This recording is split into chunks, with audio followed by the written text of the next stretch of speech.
साथियों, प्रधानमंत्री महोदय ने गुजरात मॉडल बोल बोल करके और इस देशवासियों को इतना भरमाया है, उनकी मानसिकता पर इतना बड़ा असर डाला है।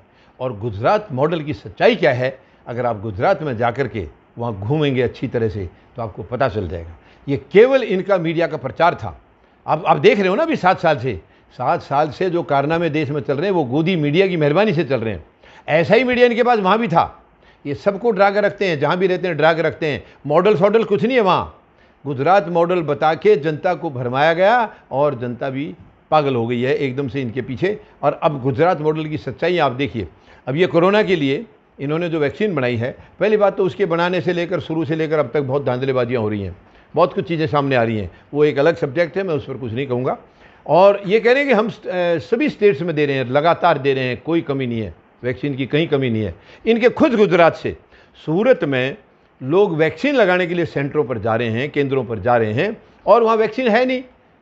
कभी बोला जाता है कि आ रही है, आती कुछ है नहीं, और लोग निराश होकर के वापस लौट रहे हैं। प्रधानमंत्री महोदय, वो गुजरात मॉडल है, आप ही का गुजरात मॉडल है। सूरत आपके गुजरात में है, कहीं बाहर नहीं है। आपके दूसरे स्टेटों में तो आप मानेंगे नहीं, आप कहेंगे उनकी सरकार दूसरी पार्टी की है, वो जानबूझ के कर रहे हैं। ये तो आपका मॉडल है और आपका बनाया हुआ मुख्यमंत्री है। क्या हो गया फिर? वो बात बाहर क्यों आ गई? गुजरात की अंदर की बात अंदर ही रहनी चाहिए थी।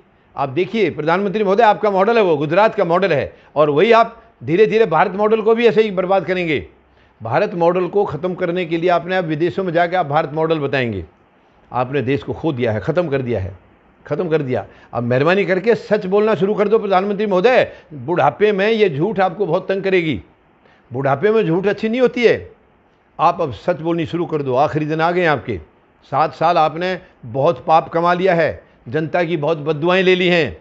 आप आगे और बद्दुआएं नहीं झेल पाएंगे। बंद कर दो ये धंधा, बद्दुआएं लेना बंद करो। और मैं आपको निवेदन करूंगा, थोड़ी सी इज्जत आपकी बची रह जाएगी। आप त्याग पत्र दे दीजिए, आप कुर्सी छोड़ दीजिए, किसी और को सौंप दीजिए। और बहुत लोग हैं इस देश में, एक से बढ़कर एक काबिल लोग बैठे हैं इस देश के अंदर, बहुत सुंदर तरीके से देश को चलाएंगे। आप देश को चलाने नहीं आए प्रधानमंत्री महोदय, आप देश को बर्बाद करने आए थे। लेकिन आप ये भूल गए, ये देश आपका नहीं है। आपके पूर्वजों ने आपको गिफ्ट नहीं किया था। ये देश 140 करोड़ लोगों का है।